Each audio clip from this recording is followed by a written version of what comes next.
lambung Yesus yang ditombak itu, sesudah dia mati, sama dengan Adam tidur, diambil rusuknya untuk menciptakan seorang perempuan. Dan dalam pelajaran, kalau Yesus itu mati dan ditombak lagi, maka luka yang paling besar itu luka yang kelima, walaupun satu.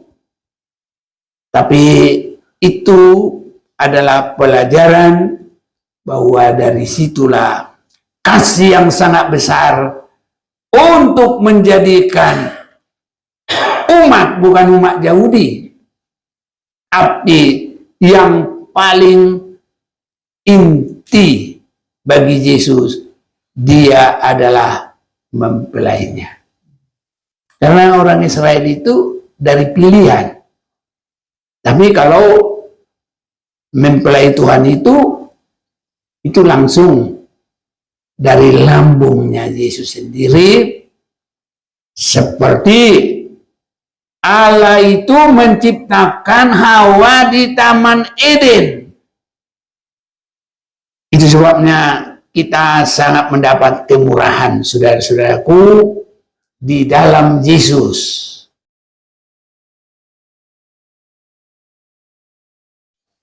Kita bersyukur kepada Tuhan, oleh kemurahannya kita masih diberi kesempatan bagi kita sekalian, saudara-saudaraku. Ini sungguh kemurahan Tuhan yang baik bagi kita sekalian, sehingga kita tidak akan tiba-tiba ditimpa oleh kesulitan. Tapi kita umat Tuhan yang sangat nyata pemeliharaan Tuhan. Ada hal yang kita akan semakin perhatikan dalam Ulangan pasal 32. Saya akan ajak kita memperhatikan pembacaan ayat 9 sampai dengan 13. Bahkan kita akan bergantian membaca biar semakin nyata. Berbahagia yang membaca, mendengar, dan melakukan firman Tuhan. Untuk itu Ulangan 32 saya baca 9, biar saudara nanti secara sehati membaca dengan serentak ayat yang 10, nanti 13 kita akhiri sebagai ayat terakhir dan kita bersama-sama ayat 13. Saya bacakan Ulangan 32 ayat 9. Tetapi bagian Tuhan ialah umatnya, Yakub ialah milik yang ditetapkan baginya, saudara. Dia tinggal di suatu negeri padang berlumpur, di tengah-tengah ketakutan dan aruman padang belantara. Dikelilinginya dia dari awasinya, dijadinya sebagai biji matanya. Laksana Raja Wali menggoyang bangkitkan isi sarangnya, melayang-layang di atas anak-anaknya, mengembangkan sayapnya, menampung seekor, dan mendukungnya di atas kepaknya. Demikianlah Tuhan sendiri menuntun dia, dan tidak ada Allah menyertai dia. Bersama kita, dibuatnya dia berkendara, mengatasi bukit-bukit di bumi, dan memakan hasil dari ladang. Dibuatnya dia mengisap madu dari bukit batu, dan minyak dari gunung batu yang keras. Puji Tuhan, saudara-saudaraku, ini perjalanan bangsa Israel secara lengkap bahwa mereka adalah milik Tuhan pada saat itu. Tetapi di dalam Yesus tidak ada lagi harus bangsa Israel, tidak ada lagi yang harus orang Yahudi, tapi siapa saja yang mau menerima Yesus, kepada mereka diberi hak untuk menjadi umat Tuhan, anak-anak Allah. Sebabnya kalau kita akan membaca dulu di dalam kitab Kolose ini, kita boleh melihat bagaimana Tuhan di akhir zaman ini tidak lagi membeda-bedakan mana yang menjadi umat Tuhan. Jadi orang Yahudi pun ya semuanya sama saja. Saya baca bagi kita biar kita memperhatikan betapa besar kasih Tuhan bagi kita di akhir zaman ini. Kolose 2 ayat 11 atau mulai 10 ya. Dan telah mengenakan manusia baru yang terus-menerus diperbarui untuk memperoleh pengetahuan yang benar menurut gambar haliknya. Dalam hal ini tidak ataupun tiada lagi orang Yunani atau orang Yahudi, orang bersunat atau orang tidak bersunat, orang barbar atau orang skit, budak atau orang merdeka, tapi Kristus adalah semua dan di dalam segala sesuatu. Oh ya, Kolose 3 ya. Salah ngomong ya. Jadi diperbaiki Kolose 3. Jadi kurang 1 tadi. Jadi di dalam Ulangan 32 tadi kita lihat sebagai dalam perjanjian lama yang disebut bagian Tuhan ialah umatnya dari keturunan Abraham, Ishak, Yakub. Itu yang milik yang ditetapkannya. Tapi dalam perjanjian baru kita sudah baca, ada juga nanti beberapa ayat yang bersamaan, tapi untuk kita sudah cukup saya baca Kolose 3 tadi, ya, sehingga benar-benar kita harus jadi milik Tuhan. Jadi milik Tuhan itu bukan lagi harus dari Abraham, Ishak, dan Yakub, tapi sekarang di dalam Yesus. Bahkan kalau kita ya ada di dalam Yesus, maka kita juga berhak menerima janji. Kalau tadi hanya bagi bangsa Israel, tapi kalau di dalam Yesus bukan lagi hanya bangsa Israel, tapi siapa saja pun boleh. Tadi kita sudah baca dari bagian suku-suku, bahkan juga orang Israel, Yehuda tidak dibedakan lagi. Inilah kemurahan buat saya dan saudara.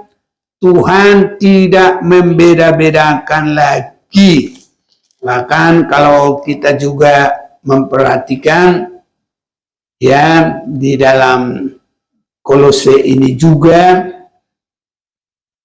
kita boleh melihat, saya akan ajak saudara membaca dalam Kolose ini.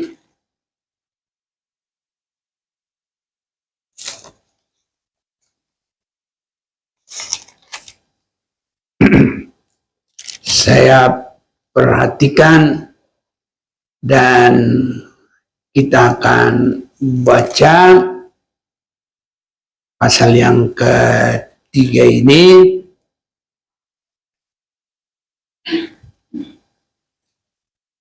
Ya.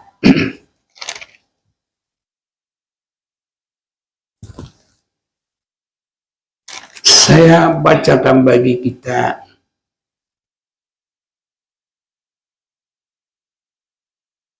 Ya dari Galatia aja lah ya. yang lebih nyata. Dari suratan Rasul Paulus kepada jemaat yang ada di Galatia, ya, pasal yang ketiga. Nah, kita simak dengan baik. Dan jikalau kamu adalah milik Kristus.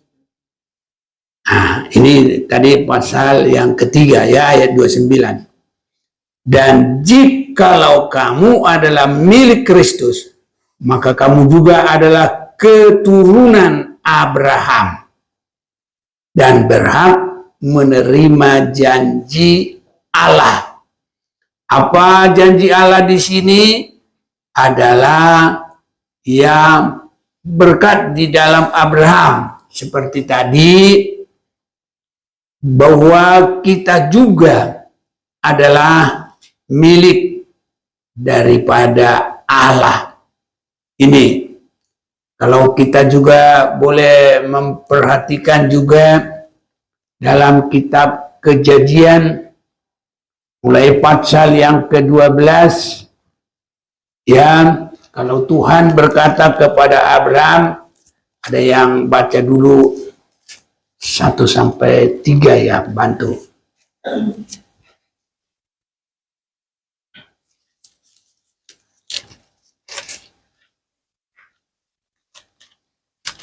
Kejadian 12 ayat 1 sampai 3. Ya, Abraham panggil Allah. ya, Berfirmanlah Tuhan kepada Abraham, pergilah dari negerimu dan dari sanak saudaramu dan dari rumah bapamu ini ke negeri yang akan kutunjukkan kepadamu. Aku akan membuat engkau menjadi bangsa yang besar dan memberkati engkau serta membuat namamu masyhur dan engkau akan menjadi berkat. Aku akan memberkati orang-orang yang memberkati engkau dan mengutuk orang-orang yang mengutuk engkau, dan olehmu semua kaum di muka bumi akan mendapat berkat. ya. Jadi semua tadinya sampai kepada Yesus sebelum dia disalib, itu semua masih hanya untuk orang Israel. Ya, jadi kapan kita, ya, setelah Yesus mati menebus dan kita percaya, itu baru bisa, ya, kita mendapat anugerah di sana. Inilah yang sering, ya, diperkatakan oleh agama lain kepada kita. Yesus itu kan hanya untuk orang Israel. Yesus itu hanya untuk orang Yahudi. Itu benar. Tapi setelah Yesus mati dan bangkit, dia membangun umat yang lain. Siapa yang percaya, semua bisa. Jadi pada waktu Yesus ya belum mati, ya memang Yesus sendiri berkata apa yang dia sebutkan.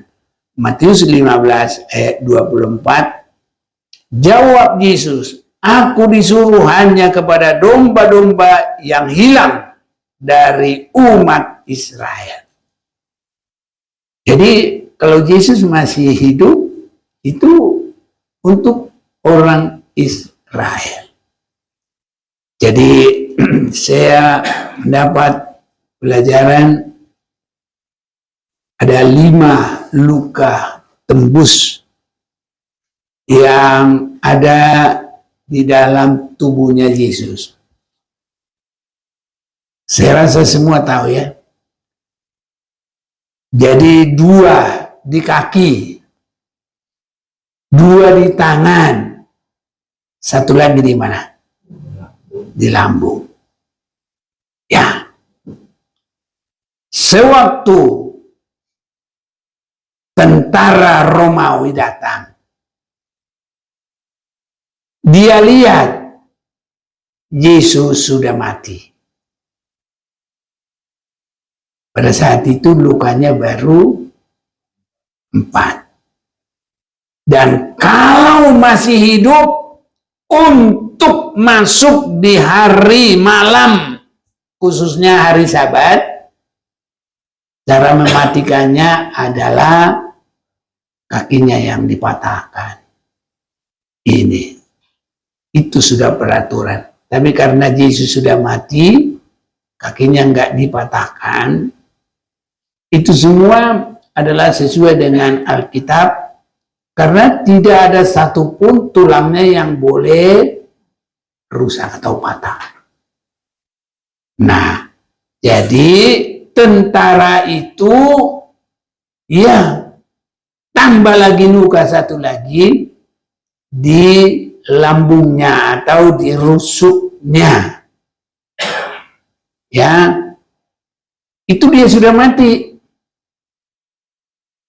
Jadi saya tambah pelajaran, dan itu saya yakin itulah luka yang paling besar. Karena 2 di tangan itu hanya sebesar paku, 2 di kaki sebesar paku, tapi yang di lambungnya itu sebesar apa? Tombak. Jadi besar. Nah, jadi sesudah kematian Yesus, dia dilukai lagi, luka yang paling besar di tombak. Dan ada pelajaran untuk itu. Itu sama dengan Adam. Sewaktu di Taman Eden, Hawa itu bukan diambil dari tanah. Tapi kalau Adam diambil dari tanah. Kalau Hawa itu dijadikan dari mana? Iya. Jadi diambillah rusuk Adam, diciptakanlah wanita. Jadi lambung Yesus yang ditombak itu, sesudah dia mati, sama dengan Adam tidur, diambil rusuknya untuk menciptakan seorang perempuan. Dan dalam pelajaran, kalau Yesus itu mati dan ditombak lagi, maka luka yang paling besar itu luka yang kelima, walaupun 1. Tapi itu adalah pelajaran bahwa dari situlah kasih yang sangat besar untuk menjadikan umat, bukan umat Yahudi, tapi yang paling inti bagi Yesus, dia adalah mempelainya. Karena orang Israel itu dari pilihan. Tapi kalau mempelai Tuhan itu langsung dari lambungnya Yesus sendiri, seperti Allah itu menciptakan Hawa di Taman Eden. Itu sebabnya kita sangat mendapat kemurahan, saudara-saudaraku, di dalam Yesus. Ya, oleh kematiannya kita dibangun. Itu sebabnya perubahan itu saya sangat jelas melihat di dalam Yohanes pasal yang kedua itu. Kita akan baca biar kita semakin jelas. Saya mau ajak kita melihat itu. Yohanes pasal yang kedua itu.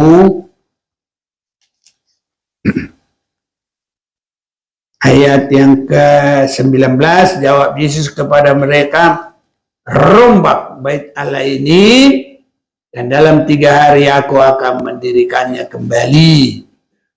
Lalu kata orang Yahudi kepadanya, 46 tahun orang mendirikan bait Allah ini, dan engkau dapat membangunnya dalam 3 hari. Tapi yang dimaksudkannya dengan bait Allah ialah tubuhnya sendiri.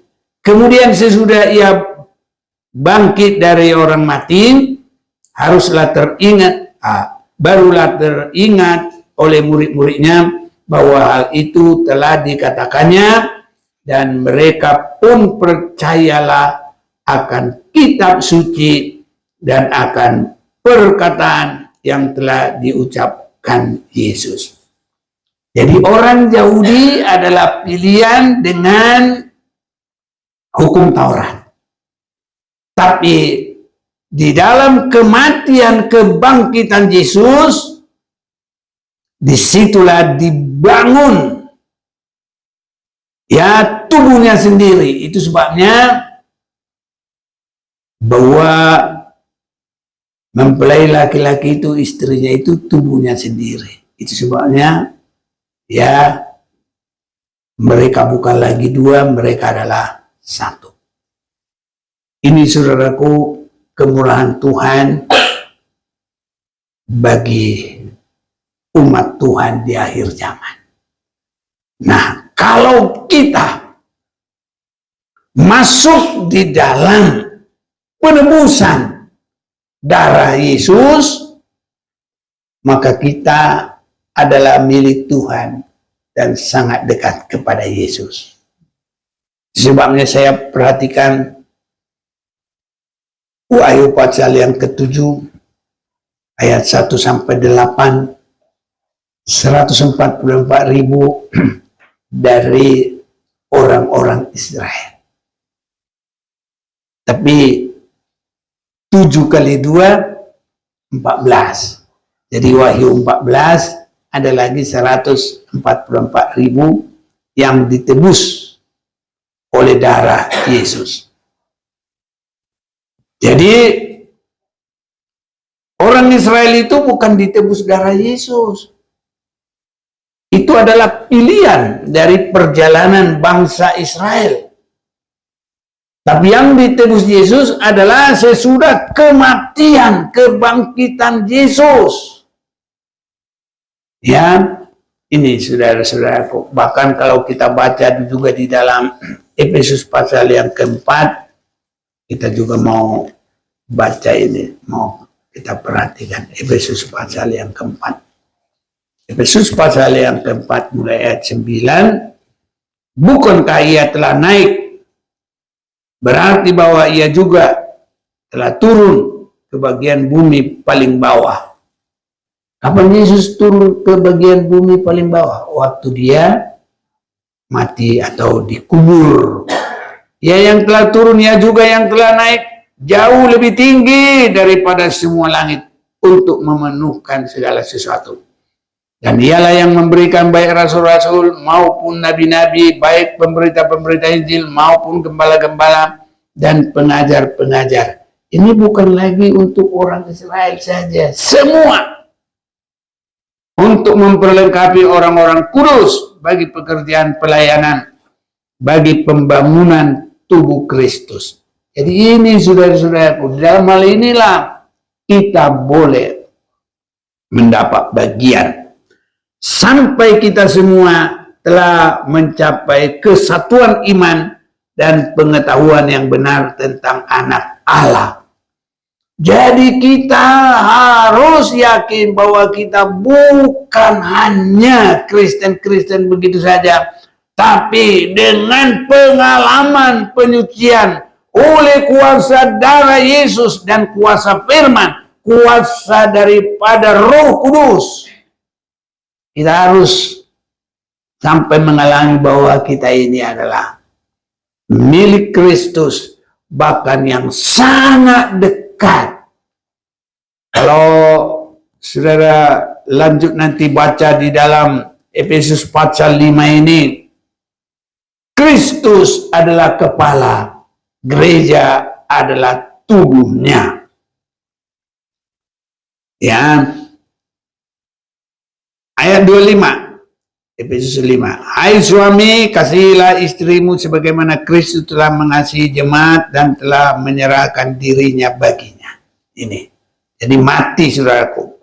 Untuk menguduskannya sesudah ia menyucikan dengan memandikannya dengan air dan firman, supaya dengan demikian ia menempatkan jemaat di hadapannya dengan cemerlang, tanpa cacat atau kerut yang serupa itu, tapi supaya jemaat kudus dan tidak bercela. Demikian juga suami harus mengasihi istrinya sama seperti tubuhnya sendiri. Siapa yang mengasihi istrinya mengasihi dirinya sendiri, sebab tidak pernah orang membenci tubuhnya sendiri, tapi mengasuhnya dan merawatinya sama seperti Kristus terhadap jemaat. Karena kita adalah anggota tubuhnya. Jadi bahwa Kristus itulah kepala dan gereja itu yang benar-benar mengalami penebusan itu.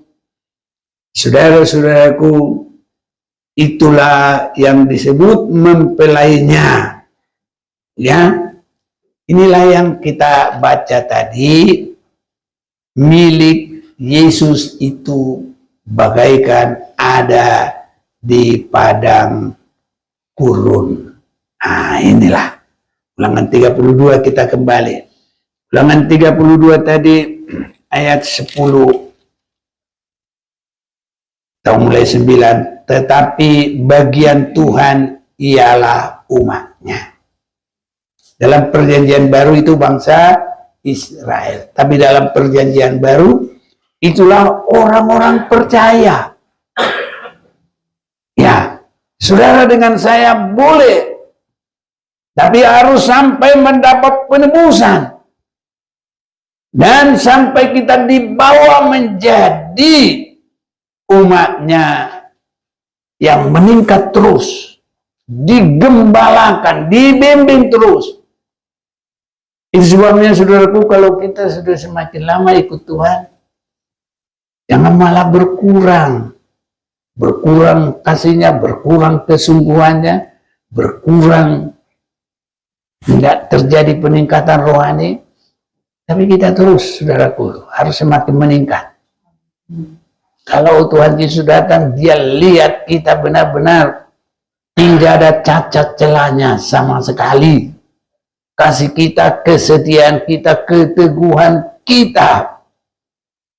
Bahkan kesetiaan itu, saudaraku, harus sampai berani bersuka cita walaupun mengalami ujian dan cobaan. Kita tidak lagi hanya karena senang ikut Tuhan. Apapun yang terjadi. Makanya dalam Ulangan pasal 32 ini, didapatinya dia di suatu negeri di padang gurun di tengah-tengah ketandusan dan auman padang belantara. Dikelilinginya dia, diawasinya, dijaganya seperti biji matanya. Jadi didapatinya di suatu negeri di padang gurun, bukan di tempat yang enak-enak. Saudara-saudaraku, sejelek-jeleknya rumah kita, ya kita bikin kipas angin biar nyaman. Apalagi kita kalau sanggup beli AC, ya tempat tidur kita, kamar kita buat senyaman mungkin. Ya, tapi kalau ini di padang gurun, saudara-saudaraku, apa yang ada di padang gurun? Nah ini, kalau kita bawa juga kipas angin, mana ada listrik di padang gurun? Tinggal capek-capeknya doang, nggak bisa dipakai, tapi dibawa ke sana. Nah, inilah. Jadi, didapatinya dia di suatu negeri di padang gurun, di tengah ketandusan dan auman padang belantara. Namun, dikelilinginya dia, diawasinya, dijaganya sebagai biji mata. Inilah bagian kita. Itu sebabnya kita kalau ada nyanyian yang dinyanyikan anak kecil itu, Tuhan tidak berjanji apa itu? Langit selalu biru, tapi dia selalu menyertai. Jangan pernah menyerah, jangan berputus asa. Tuhan bagi orang setia dan percaya. Jadi harus sampai begitu, saudaraku. Apapun yang terjadi, setia dan percaya. Haleluya. Jangan mundur. Makanya banyak orang ini nanti yang salah-salah ini. Kalau mau enak-enak, mau ikut Tuhan.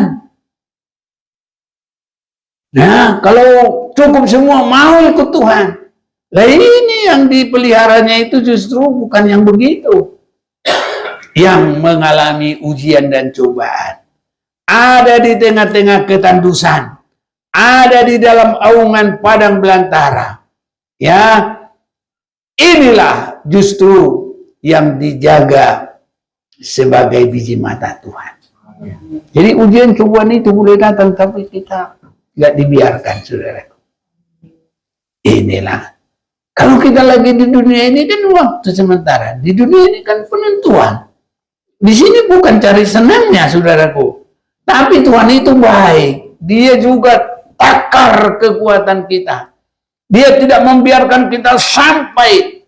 Ya, kalau yang lain, saudaraku, kalau seperti murid-murid Tuhan dulu, gereja-gereja muda-muda, itu banyak yang sampai disiksa, ada yang sampai mati.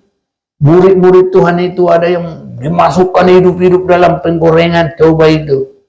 Nah, itu kalau Ibu Gembala kemarin dia goreng ikan lele, loncat dia dari penggorengan. Nah, itu Yakobus itu dulu katanya dimasukkan ke penggorengan. Iya, ini saudara-saudaraku. Coba itu bagaimana? Lagi hidup, bukan mati dulu, saudaraku. Nah, Yohanes itu juga dalam penyiksaan yang luar biasa. Tapi biarpun begitu, dia nggak mati-mati. Makanya habis itu dia dibuang. Pikirnya gini nanti, biar dia nanti mati di sana, nggak makan, nggak minum. Kasihlah dia di pulau kecil itu. Makanya dia dibuang ke Pulau Patmos. Begitu ceritanya, saudaraku. Tapi Tuhan tidak membiarkan kita sampai seperti itu. Dia takar semua kekuatan kita. Ini, saudaraku. Namun apapun itu, dia sudah berjaga-jaga. Karena apa? Dalam 11, laksana Raja Wali menggoyang bangkitkan isi sarangnya, melayang-layang di atas anaknya, mengembangkan sayapnya, menampung seekor, dan mendukungnya di atas kepalanya. Jadi saudara-saudaraku, ya, Tuhan sendiri membiarkan. Karena kita baca di sini laksana Raja Wali menggoyang bangkitkan isi sarangnya. Jadi induknya itu yang justru menggoyang sarangnya, saudaraku. Memang waktu begitu, kalau seandainya kita bisa rasakan apa kira-kira perkataan dari anak-anaknya. Oh, ini orang tuaku ini kejam amat. Masa ini tinggi, dia kan bersarang di batu yang sangat tinggi. Nah, itu tempatnya Raja Wali. Tidak ada itu bersarang di tempat rendah-rendah, tinggi sekali, karena dia kan bisa terbang tinggi. Nah, di situ dibuat sarangnya. Wah, itu digoyang. Disebut di sini menggoyang bangkitkan isi sarangnya. Jadi sampai rasa anaknya itu tidak nyaman, akhirnya apapun lebih baik dia loncat aja, saudaraku. Nah, itu. Tapi sayap burung Nasar itu atau burung Raja Wali itu,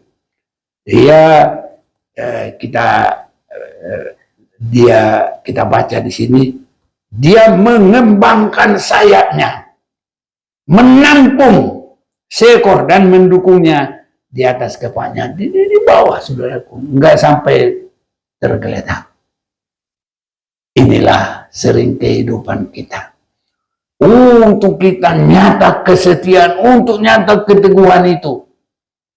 Itu sebabnya saya rindu kita semuanya tidak hanya asal menyanyi, Tidak juga hanya asal melayani.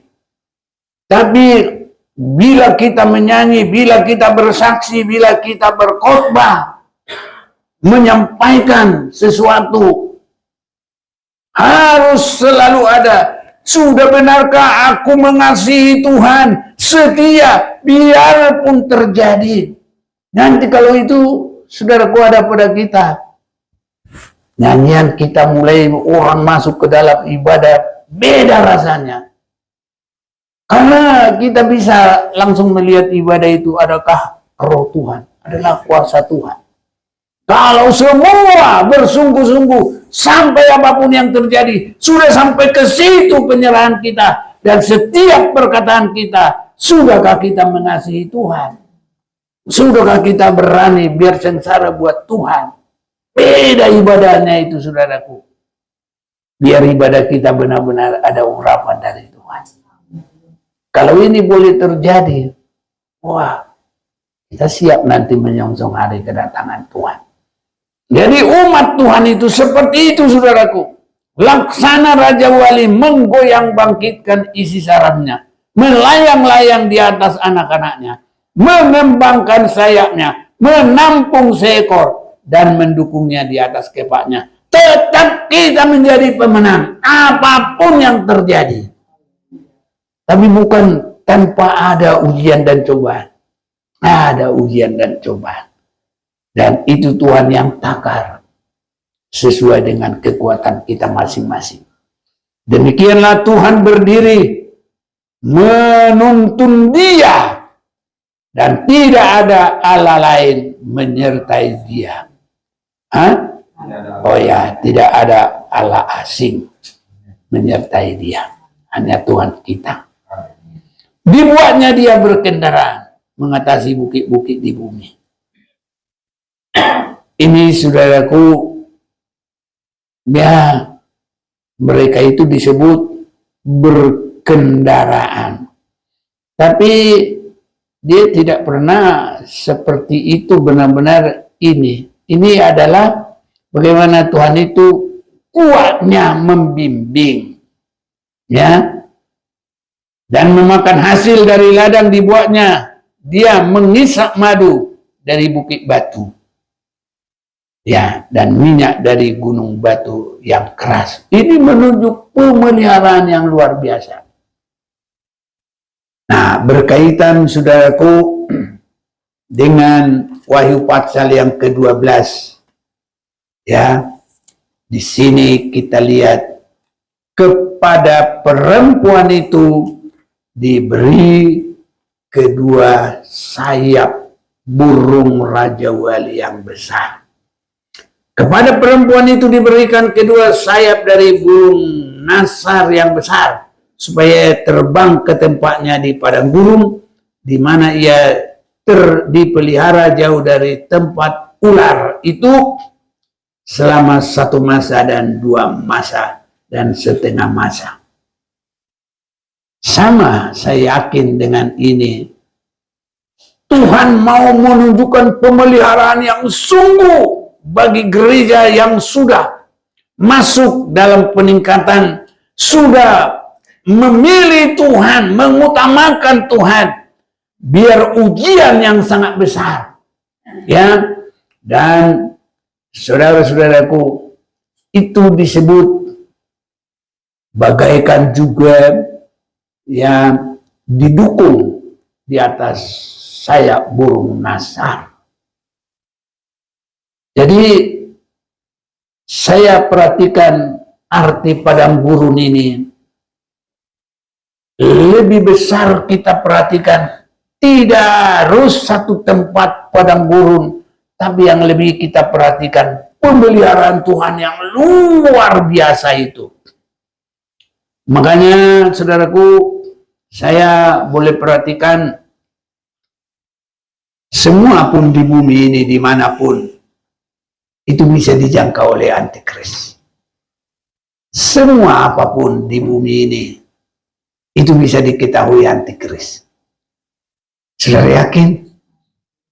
Nah, ada tempat yang kita bisa bersembunyi. Di mana ada udara ya di situ dia bisa. Karena dia adalah penguasa di udara. Di mana dia udara ada di situ bisa dia.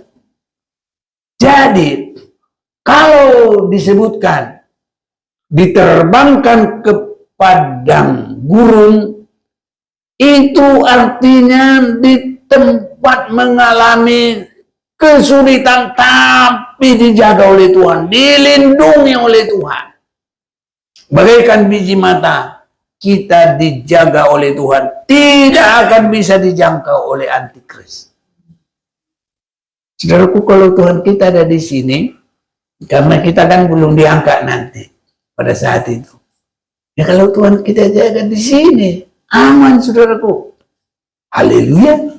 Daripada dibawa nanti ke padang gurun mana, si langit atau kemana, semua di situ bisa dijangkau antikris kok. Atau ke padang gurunnya Israel sana, bisa. Iblis ada bisa ke situ. Karena dia bisa beredar dari seluruh dunia ini. Tapi satu perkara, kita harus lebih melihat itu. Pemeliharaan Tuhan. Biar dalam auman padang belantara, Tuhan sanggup memelihara kita. Jadi saudaraku, ada juga dulu yang tidak mengerti. Saya katakan yang tidak mengerti. Kenapa? Mereka mencari tempat di gua.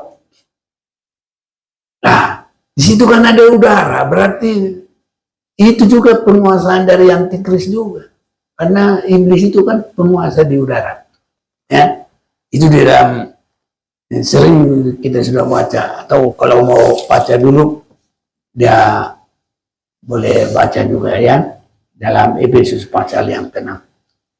Coba dulu baca. Ya. Ayat 10. Boleh, mulai dari 10 boleh.